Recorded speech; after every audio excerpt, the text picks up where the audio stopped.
రాకాలోకంకి స్వాగతం. ఈ కంటెంట్ మీకు నచ్చినట్టయితే లైక్ చేయండి, మీ బంధుమిత్రులకి షేర్ చేయండి. ఇప్పటి వరకు సబ్స్క్రైబ్ చేసుకోకపోతే సబ్స్క్రైబ్ బటన్ని నొక్కండి, అదేవిధంగా బెల్ ఐకాన్ని కూడా తప్పనిసరిగా నొక్కండి. మిత్రులారా, అజ్ఞాత వ్యక్తులు అనగానే భారత వ్యతిరేక శక్తులకు గజగజ వణుకు పుడుతుంది, గుండె దడదలా కొట్టుకుంటుంది, కంటి మీద కునుకు మాయమైపోతుంది, కలుగుల్లోకి దూరి పారిపోయి ఏదో రకంగా ప్రాణాలు దక్కించుకునే ప్రయత్నం చేస్తారు. కానీ ఈ అజ్ఞాత వ్యక్తులు ఎవరో తెలియదు, ఎక్కడి నుంచి వస్తారో తెలియరు, ఎవరో వాళ్ళ మూలాలు ఏమిటో తెలియవు. వాళ్ళు వస్తారు, భారత వ్యతిరేక శక్తులను ఖతం చేస్తారు.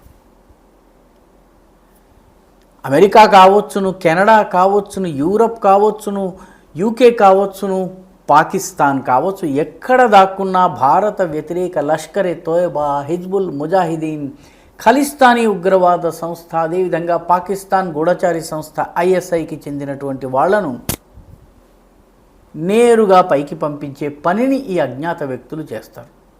అజ్ఞాత వ్యక్తుల దాడిలో చాలా పెద్ద పెద్ద పేర్లే ఖతమైపోయినాయి. తాజాగా చాలా రోజులు కొంత గ్యాప్ వచ్చింది.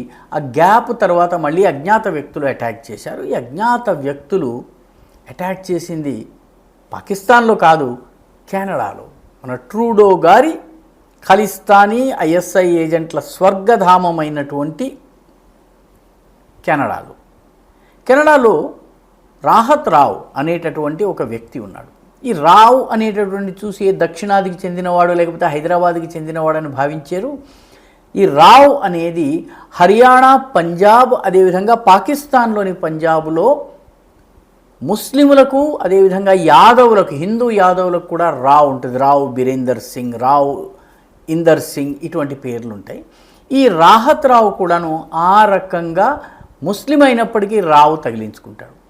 ఈ రాహత్ రావ్ అనే వ్యక్తి కెనడాలో ఆయన ఫారెక్స్ వ్యాపారం చేస్తారు. అంటే మీ దేశపు కరెన్సీ తీసుకువెళ్ళి ఆయనకి ఇస్తే ఆయన మీకు కావలసిన కరెన్సీలోకి దాన్ని మార్చి ఆ కరెన్సీ విలువ ప్రకారం కొంత కమిషన్ తీసుకుంటాడు. ఆయనని ఇవాళ గుర్తు తెలియని వ్యక్తులు వచ్చి ఆయన మీద కాలే పదార్థాన్ని వేశారు, నిప్పంటించేశారు. అతను భగభగా మండుతుంటే వీళ్ళు టకటకా నడుచుకుంటూ వెళ్ళిపోయారు. అతను బాగా శరీరం అంతా కాలిపోయి కొన ఊపిరితో ఉండగా ఎవరో చూసి తీసుకువెళ్ళి ఆయనను ఆసుపత్రిలో చేర్చారు. ఇప్పుడు ఆయన పరిస్థితి అత్యంత ప్రమాదకరంగా ఉంది. ఎటువంటి వార్తన్నా వినవచ్చు. అయితే ఈ ఫారెక్స్ వ్యాపారి కేవలం విదేశీ మారకపు వ్యాపారం చేసే వ్యక్తిని గుర్తు తెలియని వ్యక్తులు వచ్చి ఎందుకు కాల్ చేశారు? ఇతను డ్రగ్స్ వ్యాపారం చేస్తాడు. కేవలం డ్రగ్స్ వ్యాపారమే కాదు, అక్రమ ఆయుధాలని కూడా చేరవేస్తాడు. అక్రమ ఆయుధాలని చేరవేయటమే కాదు, ఈ రాహత్ రావ్ అనే వ్యక్తి, అదే విధంగా అతనితో పాటు తారిక్ కయానీ అనేటటువంటి మరొక వ్యక్తి ఉన్నాడు. వీళ్ళిద్దరూ పాకిస్తాన్కి చెందిన వాళ్ళు. వీళ్ళిద్దరూ కెనడాలో ఐఎస్ఐ ఏజెంట్లుగా పనిచేస్తున్నారు. కెనడాలో ఉన్నటువంటి ఖలిస్తానీలకు, కెనడాలో ఉన్నటువంటి పాకిస్తానీలకు మధ్య లింకులు కుదర్చటము, అమెరికాలో ఉన్నటువంటి భారత వ్యతిరేక శక్తులతో లయాషన్ చేయటము, మొత్తం మీద యాంటీ ఇండియా కార్యక్రమాలు నిర్వహించటము, రకరకాల ప్రొటెస్టులు నిర్వహించటము, ఊరేగింపులు, ఉద్యమాలు చేయించటము, ఇదంతా వీళ్ళ పని. పైకి మాత్రము ఫారెక్స్ వ్యాపారపు ముసుగు. ఖాళీ సమయాల్లో ఈ ఉద్యమాలు ఏమీ లేనప్పుడు, భారత వ్యతిరేక కార్యకలాపాలు లేనప్పుడు డ్రగ్స్ వ్యాపారము, అక్రమ ఆయుధాల వ్యాపారము చేసేటటువంటి ఈ రాహత్ రావ్ ఇప్పుడు కొన ఊపిరితో ఉన్నారు. ఇవాళ రేపు అనేటువంటి వార్త ఎప్పుడైనా వినాల్సి రావచ్చును. అజ్ఞాత తుపాకీదారులు వచ్చారు, ఆయనని కలిశారు, ఆయన ఆఫీస్లో ఆయనతో కాసేపు మాట్లాడారు. ఆయన మీద కాలే పదార్థాన్ని, మండే పదార్థాన్ని, జ్వలనశీలమైనటువంటి పదార్థాన్ని విసిరేసి నిప్పంటించి చక్కా వెళ్ళిపోయారు. ఈయన ఇప్పుడు చాలా ప్రమాదకరమైనటువంటి స్థితిలో ఉన్నాడు. ఈ రాహత్ రావ్ నిజ్జర్ అనేటటువంటి ఖలిస్తానీ ఉగ్రవాది ఉన్నాడు. నిజ్జర్కి చాలా సన్నిహితుడు. నిజ్జర్ చనిపోయిన సమయంలో కెనడాకి చెందినటువంటి పోలీసులు ఇతన్ని ప్రశ్నించారు కూడాను.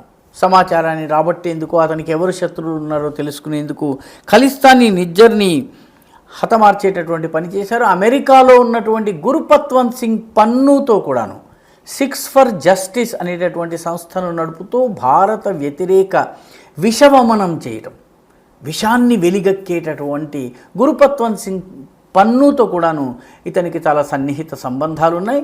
మొత్తం మీద అమెరికా, కెనడాలలో భారత వ్యతిరేక కార్యకలాపాలు చేసేటటువంటి ఈ వ్యక్తి ఇప్పుడు అజ్ఞాత వ్యక్తి చేతుల్లో ఒక రకంగా బలైపోయాడని చెప్పవచ్చును.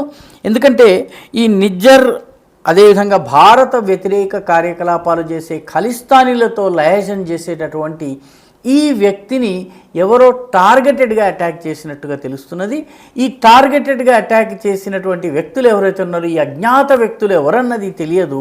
వాళ్ళు భారతీయులు కూడా కారు, పాకిస్తానీలా, కెనడియన్సా, లేకపోతే ఏదన్నా గ్యాంగ్లకు చెందిన వాళ్ళ ఎవరన్నది తెలియదు. కానీ మొత్తానికి భారత వ్యతిరేక శక్తుల్ని ఒక్కొక్కరుగా హతం చేస్తున్నటువంటి, పైకి పంపించేస్తున్నటువంటి అజ్ఞాత వ్యక్తులకు ఒకసారి ధన్యవాదాలు చెప్పి తీరాల్సిందే. ఎందుకంటే మన దేశం చేయవలసినటువంటి పనులను వాళ్ళు చేస్తున్నారు.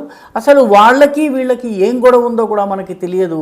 పాకిస్తాన్ కూడా దీనిలో భారతదేశం ఇన్వాల్వ్ అయింది, లేకపోతే ఇన్వాల్వ్ అయింది అని చెప్పి అనడం లేదు. పాపం ఇటువంటి సంఘటనలు జరిగినప్పుడు పాకిస్తాన్ చేతులు నిలుముకుంటూ కూర్చుంటోంది. మొత్తానికి ఒకరి తర్వాత ఒకరు భారత వ్యతిరేక శక్తులు మాత్రం ఖతమైపోతున్నారు. ఈ వీడియో మీకు నచ్చినట్టయితే లైక్ చేయండి, షేర్ చేయండి, ఈ ఛానల్కు సబ్స్క్రైబ్ చేయండి. మీ అభిప్రాయాన్ని కమెంట్ల రూపంలో తప్పనిసరిగా పంపించండి.